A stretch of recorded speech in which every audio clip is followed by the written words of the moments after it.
Welcome to our new season. We're going to be talking all about what happens after you've hit the goal. Things like legacy, purpose, and impact. And we're kicking things off with a huge question that honestly almost nobody is ever really prepared for. So, here it is. If money gave you freedom, what do you actually do with that freedom? I mean, think about it. For years, maybe for your entire adult life, the focus was singular: get financially secure, right? We're all taught to chase it: stability, security, control over our own lives.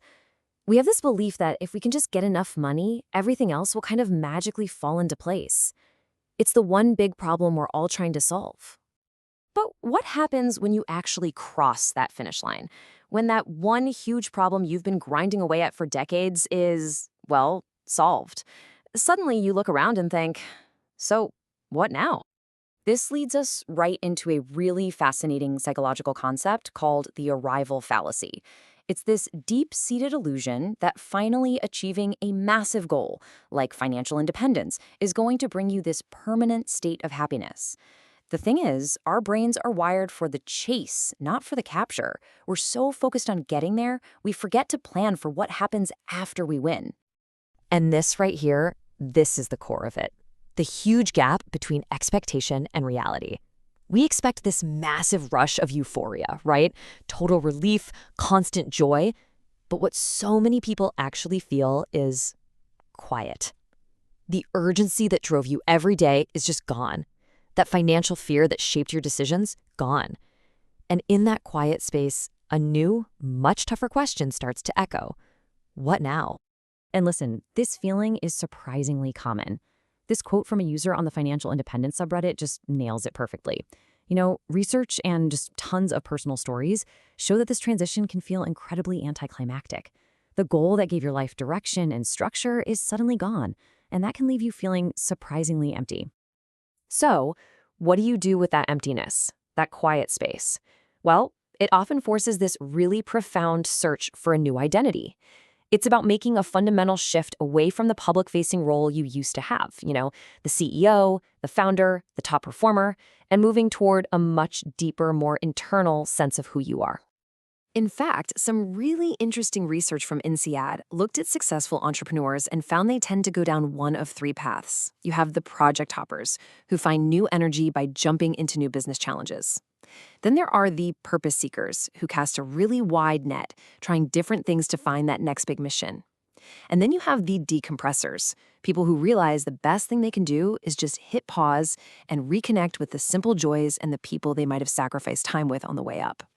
This whole journey is what the author Connie Zwei calls the inner work of age. It's this very conscious decision to shift your identity away from your role, whatever that was, to one that's based on your soul, your values, your wisdom, your connections. It's about trading that constant distraction for real self-knowledge. And this is so crucial. Once the money problems are solved, money itself stops giving you meaning. So you have to build a totally new framework for your life. And very often, that framework gets built around this idea of legacy. And the research is crystal clear about where people find this new meaning. A huge survey by Merrill Lynch and AgeWave asked thousands of people what defines a life well lived.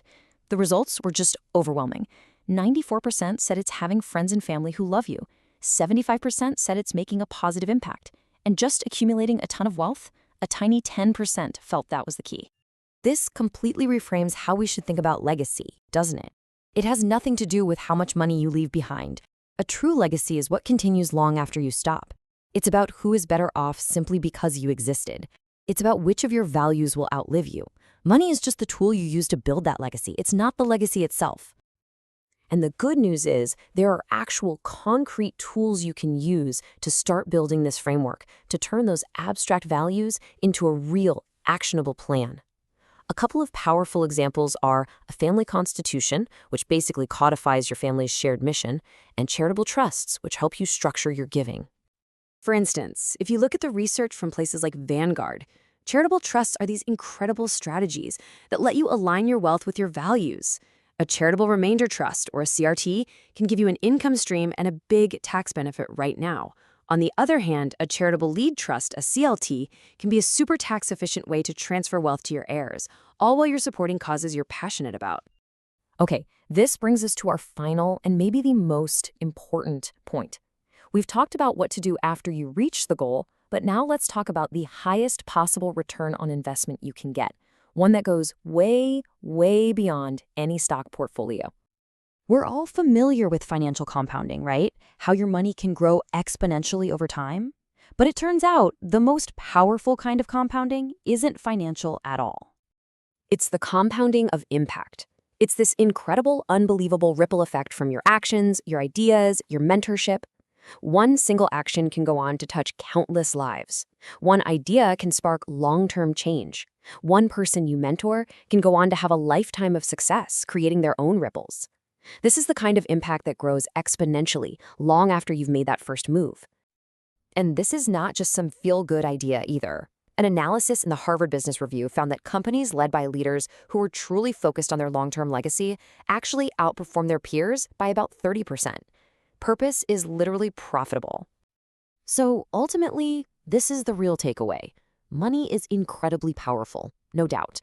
It can buy you safety, it can buy you time, it can buy you flexibility, but the one thing it can't do, on its own, is create meaning. Only you can do that. You see, the final goal of money was never really just about being comfortable. It was about having a choice. The freedom to choose how you spend your time, where you put your energy, and what you do with your resources.